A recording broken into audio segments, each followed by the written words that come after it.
Bonjour. Ah bonjour Jérôme Bantel, j'étais justement en train de chercher votre livre de recettes. C'est celui-ci que vous devez chercher.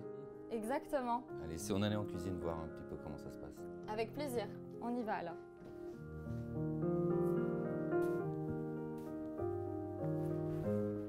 Alors Jérôme Bantel, qu'est-ce qui vous a inspiré pour créer le Gabriel? Qu'est-ce qui m'a inspiré pour créer le Gabriel? Je suis arrivé en 2013 sur le projet. J'avais une vue d'ensemble du décor qui allait se passer dans cet hôtel, le décor EPA Garcia. Et au fur et à mesure de l'évolution des travaux, on a commencé à se mettre en place. Donc, après, révolutionner par rapport à ma cuisine, non. J'ai une base classique, donc j'aime la cuisine classique. J'ai travaillé avec des chefs pour ça. Et après, voilà, après j'ai mis ma patte au fur et à mesure. Donc c'est mes voyages en Turquie, au Japon, qui au fur et à mesure se sont adaptés à mes envies. Donc voilà, la création du Gabriel, elle s'est faite voilà, en un an et demi, sur papier et après au quotidien. Vous avez travaillé avec Alain Sanderins chez Lucas Carton, puis Bernard Paco à l'Ambroisie et aussi Christian Constant à l'Hôtel de Crillon. Qu'avez-vous appris et retenu de ces expériences? J'ai passé du temps avec ces chefs. C'est pas une année, j'ai fait entre 8 et 10 ans. Qu'est-ce que j'ai retenu? J'ai retenu plein de choses. Déjà, j'ai essayé de comprendre leur style. Pour Paco, c'était le classique, comme je vous ai dit, avec des beaux produits, 3 étoiles, la rigueur, l'exigence, 30 couverts, 15 cuisiniers, voilà. Sanderins, j'étais dans la nouvelle génération de Sanderins, où là, il a fait les accords mets et vins, donc j'ai appris sur les accords. Et puis Crillon, c'est l'excellence, le palace, donc ça me rappelle un petit peu ce que je fais aujourd'hui.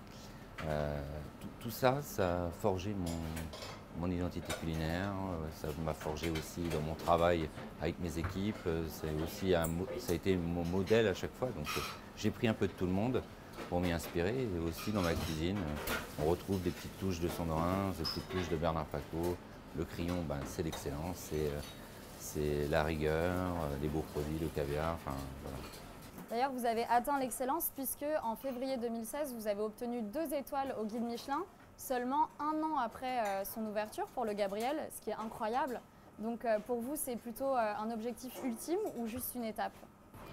Alors, c'est pas un ultime, c'est un peu comme une course, hein. Tant qu'on ne l'a pas gagnée, on continue. Voilà. Pour la première année, je voulais vraiment arriver à l'objectif 2 étoiles. C'était pas une, c'était 2. Donc avec mon équipe, on a tout fait pour y arriver, quoi. D'accord. Donc après, c'est vrai que j'avais un antécédent chez Sanderins où il y avait déjà 2 étoiles. Donc voilà, je savais ce que ça voulait dire 2 étoiles. Donc on a été chercher 2 étoiles en une année. Maintenant, c'est vrai que c'est pas l'objectif final pour une maison comme la Réserve et le Gabriel. Et la mienne non plus.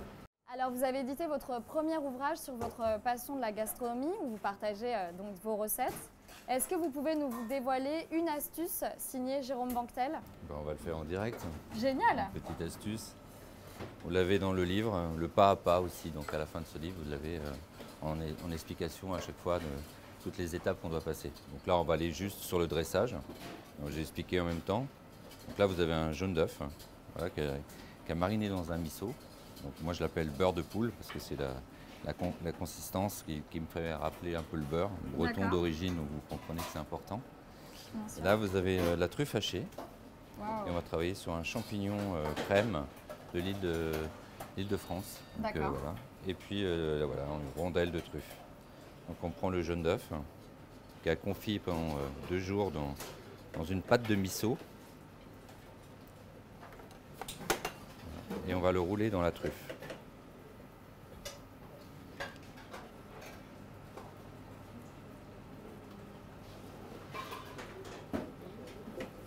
On va bien le rouler dedans pour qu'il s'imprègne bien de la truffe. Voilà. Maintenant, on va faire le montage. Alors, on met dans le champignon, petite rondelle de truffe. D'accord. Là, on va rajouter donc le jaune qu'on a roulé dans la truffe. Ok. On va reprendre la deuxième rondelle de truffe et on va tasser.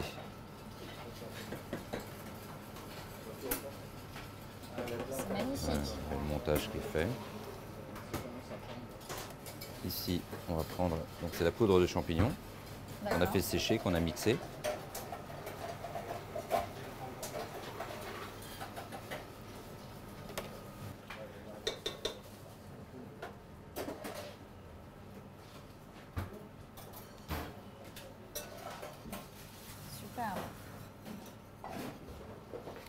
Et donc là, on a fait une émulsion froide. Donc c'est de l'œuf mollet avec du vinaigre et de l'huile d'arachide.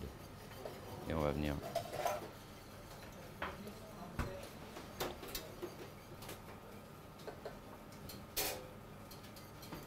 Voilà.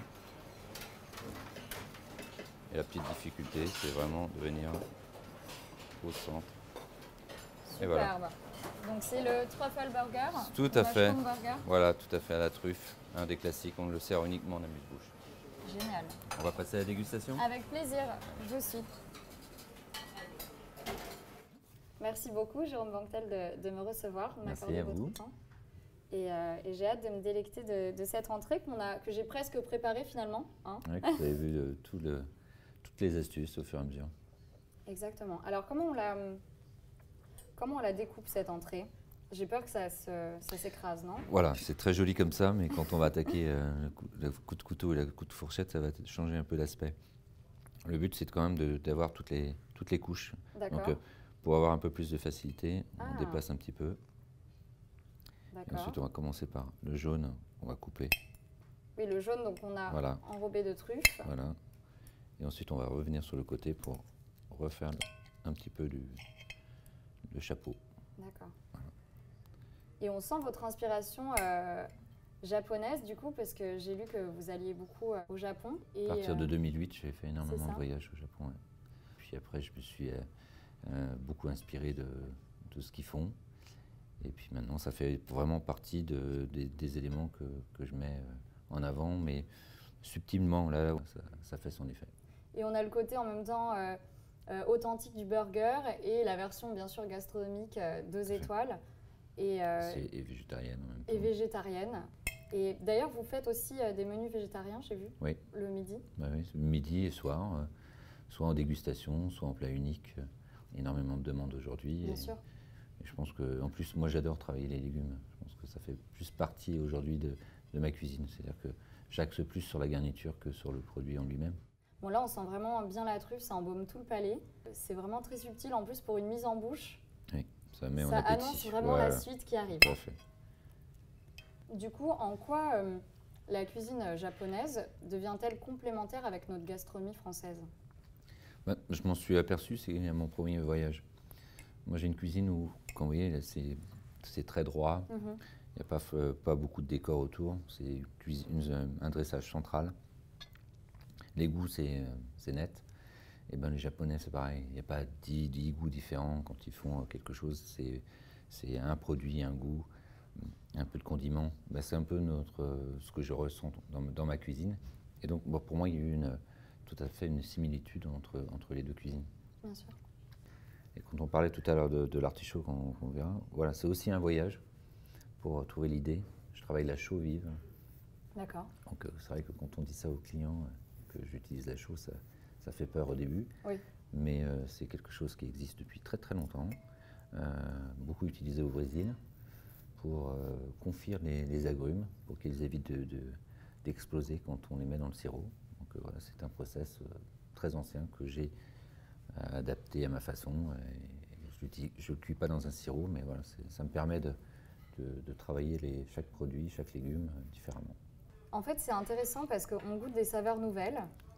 Et moi, c'est ce que j'adore dans la cuisine aussi française, qui se renouvelle comme ça.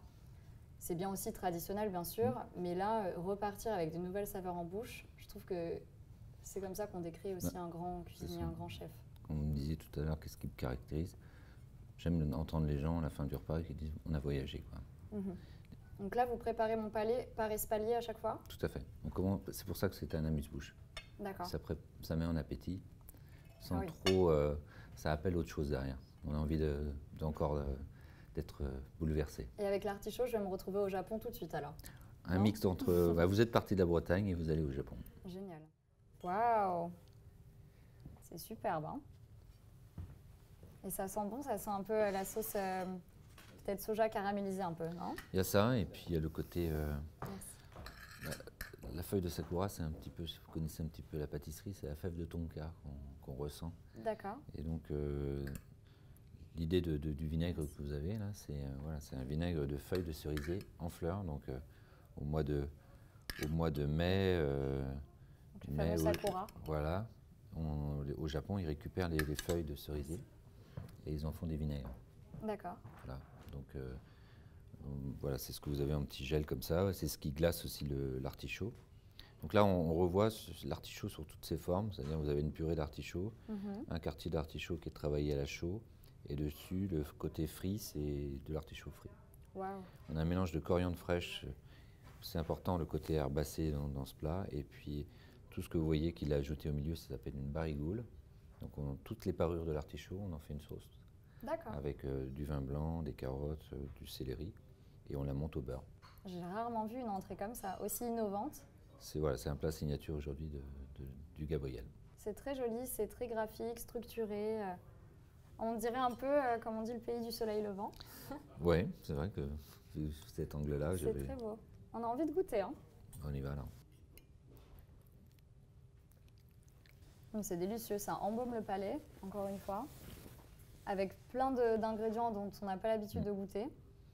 La sauce soja, c'est ça, comme vous avez dit, qui est un peu caramélisée en même temps. C'est ça.